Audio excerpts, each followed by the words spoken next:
Hello, and welcome to another Budget With Me video.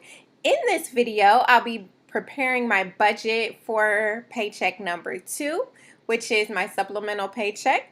I will also be discussing the big mistake my husband and I made. So stay tuned. If you haven't already done so, please subscribe to my channel. In this channel, I am documenting my journey to pay off over $500,000 worth of debt. I am a 39-year-old wife, mother, and I am on a journey to be free indeed. So stay tuned.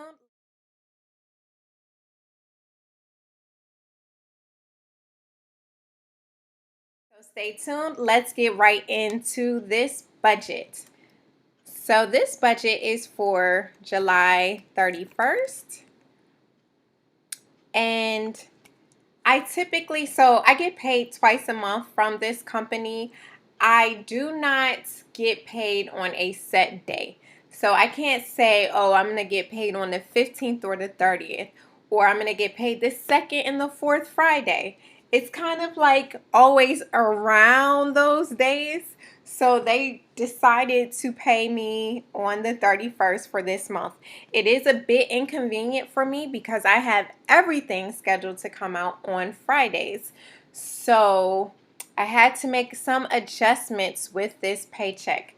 This paycheck is also going to be a little different than normal because I got a $2,500 bonus, a $2,500 bonus, and so it is a bit larger than normal, which works out in my favor because of my husband and I's mistake. So, my husband is a teacher. He did allocate money to be paid out over this summer. He saves a portion of his salary during the school year so that he gets paychecks over the summer. Those paychecks are slightly smaller than the normal paychecks he gets during the school year. However, it always ends up working out. Now, he also is working on a special project still within the school system, but on a special project over the summer. And so the mistake that we made was not communicating with one another.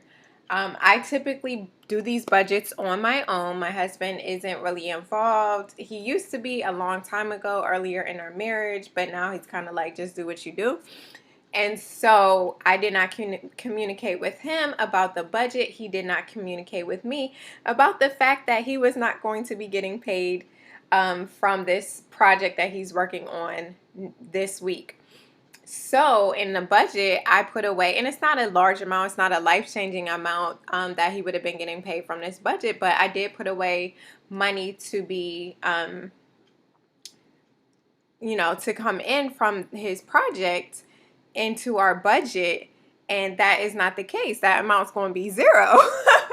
And so this check is going to have to pay for some core expenses, which it usually does not. So we will get into that. I typically use this check for supplemental things, for putting extra money into our savings, for debt snowballing, but this check is going to be covering core expenses as well as those other things. So the tax withholding from this check is $1,900. Though I got a bonus, they're still taking taxes out of it. They're still taking my Roth contribution percentage out of it. So it's not going to be the full $2,500 that I'm actually taking home. So my Roth is going to be $290, and this is the Roth portion of my 401k. I contribute 5% and I get a 4% match on my 5%. So that is $290. It's typically $165 on my normal paycheck. $180 I tithe off of my gross income. Now, I typically don't have to put anything away for my mortgage. However, for this paycheck, I will, and that will be in the amount of $427. That is something that would have came out of my husband's pay. But here we are. So I don't have any other big bills going on. Next is credit cards. For the past 2 weeks, we've been traveling. And so I typically like to use my credit card when I am out of town. Um, I think it's more of a security thing for me.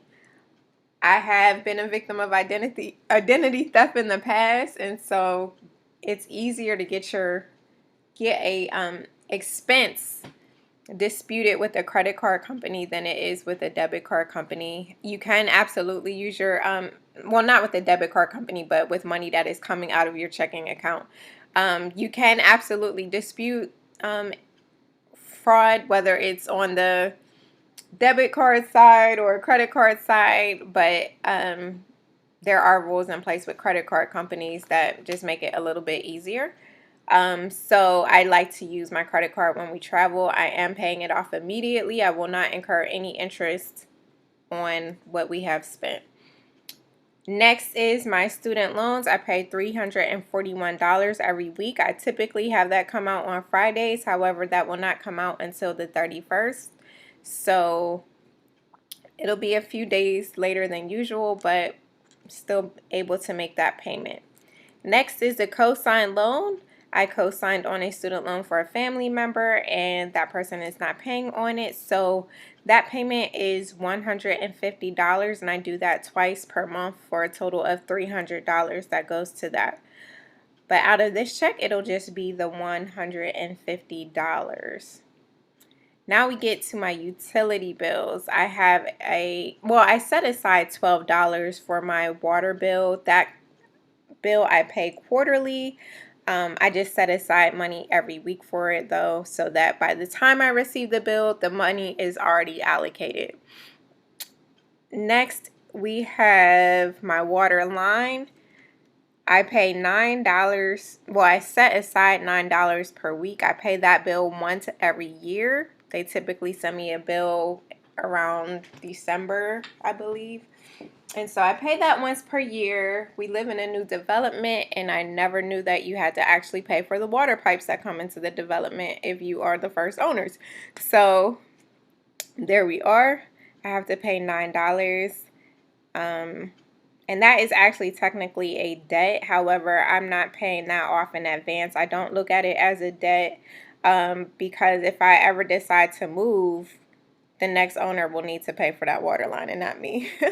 I think the total cost is around $13,000. And I think we've only paid about $900 of that. So, but we will just keep paying it. It's supposed to carry out to the length of our mortgage. So it's supposed to be like 30 years worth of this payment. But yeah, I'm not paying that off early. I have no intentions of doing so. The next is the water filters, and this is for my, I said water filters, the filters for my HVAC as well as the water in my refrigerator. I set aside $5 per week for that. So that way when it's time to replace the stuff, I just already have that money allocated. It's something that I know I will definitely have to replace. It's a standing bill, so it's just easier for me to save for it every week. Next is subscriptions, and those total $45 for this month. And then we have life insurance, and that is going to be $11. I just want to reiterate, if you do have children and you're not able to insure yourself, if you're not, some people do have enough money to be able to make sure their children are good if they pass away and make sure they have final expenses covered. But I'm not in that position. My children would not be good without this life insurance in place. And term life insurance is very inexpensive. As you can see, this is an $11 policy. We have 3 policies between me and my husband, and none of them are over. I think the most expensive policy is $27 per month. It's very inexpensive. I just don't think there's a reason for you not to have it if you qualify to get it. I know sometimes people have medical reasons and they can't get it, but if you can, and you're not in a position where your children would be okay if something were to happen to you, then I just highly recommend getting it. The next thing is car maintenance. I set aside $7 per week for that. And that's typically supposed to be used for like oil changes or a car registration, nothing major. Next is flood insurance for our house. We do live in a flood zone, so I set aside $9 every week for that, and I pay that flood insurance bill once per year. Next is our HOA. That is $25, and that comes out weekly as well, and the bill is paid once per year. I mean, once per month, not once per year. Next up is groceries. We spend $150 on groceries. So I shop at two different grocery stores. One is Aldi, and another is our local grocery store chain. And that allows me, I shop online, so I'm able to compare prices. There are certain things that I prefer to get from my local grocery store than from Aldi. And there's certain things that I prefer to get from Aldi than my local grocery store. But doing so does help me to have a really low grocery bill. And we're still eating very healthy for the most part. I mean, my family likes to snack, to be honest. So outside of snacks, we're like getting healthy food. And so it is possible for you to eat healthy and not purchase just processed foods. It seems like processed foods are less expensive than healthy food, but it is possible to buy healthy food and still do it on a budget.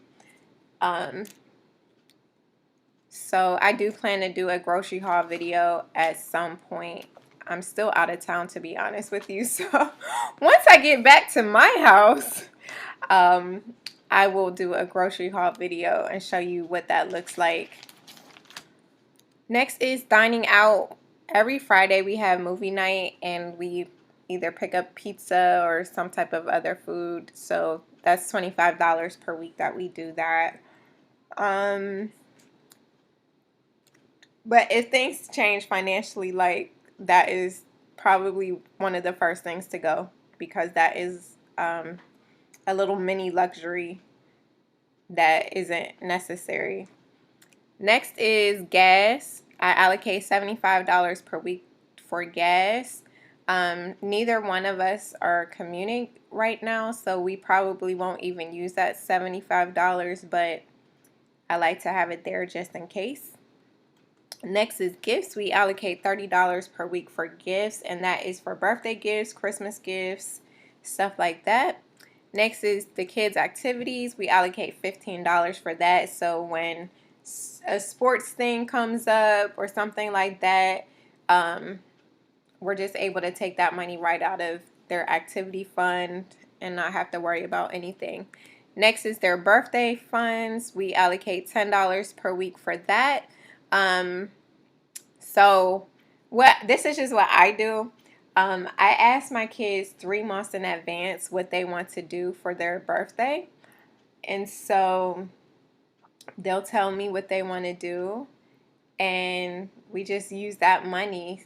So like one of my son's birthdays is coming up, and he told me the theme. He wants to have a wrestling party, or he wants to do something wrestling related. So I'm able to do that.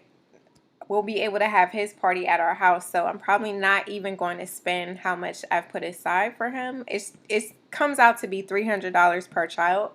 So I'm probably not even going to spend the $300 for him. So that is a good thing. I don't know if I'll just save that money for next year or if I'll use that for something else. But that's literally just ordering pizza and having the kids in the neighborhood come over, because they're over my house frequently anyway. But yeah, so I like inexpensive parties like that.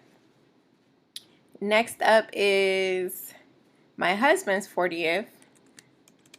And I've been setting $100 from this check. This is a normal expense for this check. I've been setting $100 away for his birthday. That will probably be going towards his gift, which I don't know what that's going to be yet, but I want to have it available once I make the decision.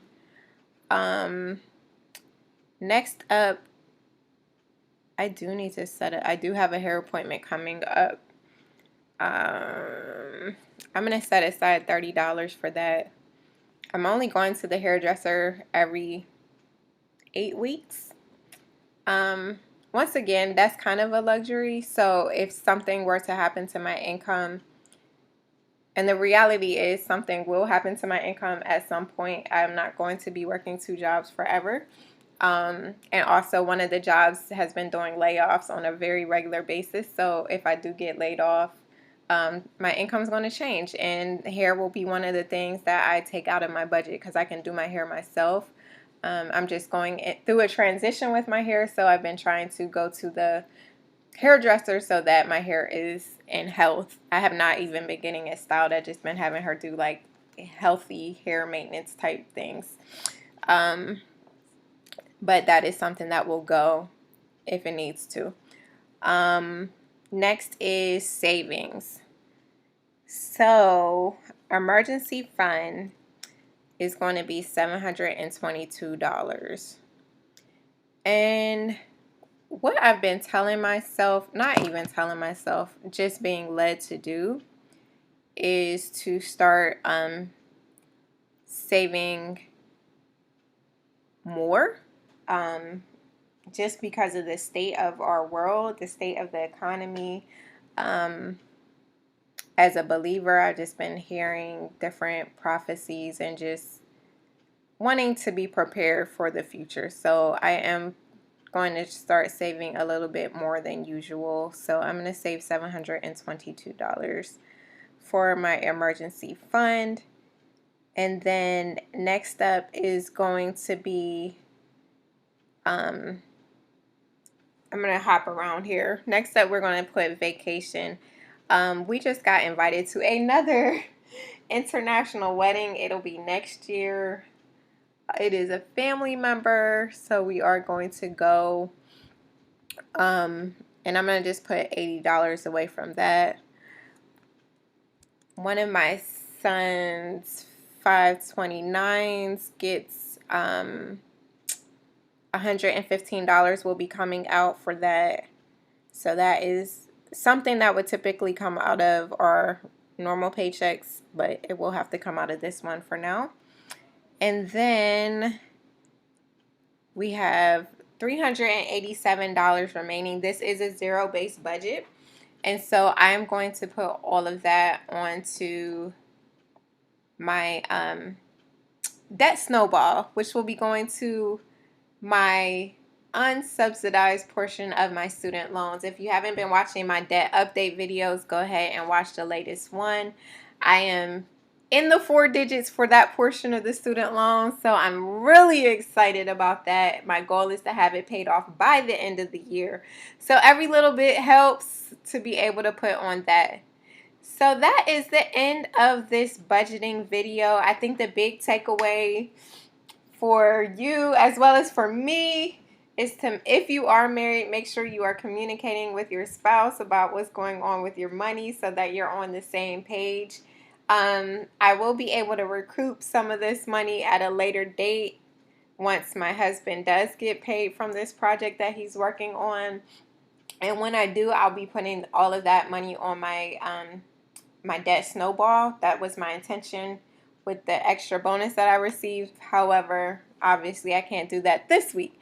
But when he gets paid, I will put that on my debt snowball. If you have not done so already, go ahead and like this video, subscribe to my channel, and turn on your notifications so you don't miss anything. If you have any questions, feel free to drop them in the comment box below. Any comments, anything you want to see, just let me know in the comment box below. I'm pretty responsive, so I will get to your comments. Thank you for watching and have a blessed week.